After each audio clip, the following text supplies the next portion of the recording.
জিমে গিয়ে গিয়ে আমি ডান্স শুরু করেছি। হ্যালো এভরিওয়ান, আমি নূরে জান্নাত, আর আজকে হচ্ছে আমার 30 ডে জিম কনসিস্টেন্সি চ্যালেঞ্জের তৃতীয় দিন। তো আজকে জিমে পৌঁছেই দেখলাম সুন্দর গান বাজছে, তাই ডান্স করে নিলাম। তারপর করে নিলাম হচ্ছে স্ট্রেচিং।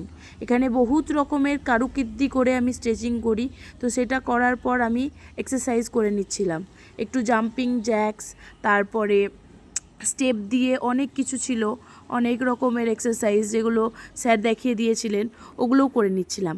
আর আজকে আমি ঠিক করেছিলাম যে আজকে একটু বেশি এক্সারসাইজ করব, মানে হচ্ছে আজকে আমি লেগ করব। অনেক দিন পর মেশিনপত্র এসব নিয়ে কারুকীর্তি, তাই প্রথমে স্কোয়াট করে নিচ্ছিলাম মাসেলটাকে একটু অ্যাক্টিভেট করার জন্য। তারপর স্কোয়াট করার পর আমি চলে গেলাম লেগ প্রেস এইসব করতে। তো প্রথমেই আমি নিয়ে নিয়েছিলাম 5-5-10, তারপরে 10-10-20 কেজি নিয়ে আমি এক্সারসাইজ করেছি। এইটাই এককালে আমি 60 কেজি করে করতাম।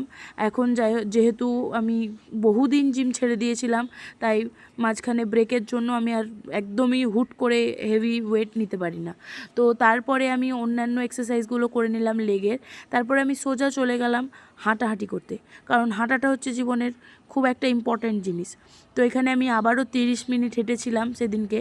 বলতে গেলে আমি এইবার হচ্ছে 35 মিনিট হেঁটেছি, টার্গেটটা আরেকটু বেশি বাড়িয়েছি। তো ততক্ষণে সবাই প্রায় চলে গেছিলো, আমার বান্ধবীরা। আর আমি this was my 3rd day of the gym and it successfully completed. আমার ভিডিও যদি তোমাদের ভালো লাগে অবশ্যই লাইক করবে, কমেন্ট করবে, আর আমার ইউটিউব চ্যানেল নুডস্কেপকে অবশ্যই সাবস্ক্রাইব করবে। আর বাদ বাকি tata, bye, love you all.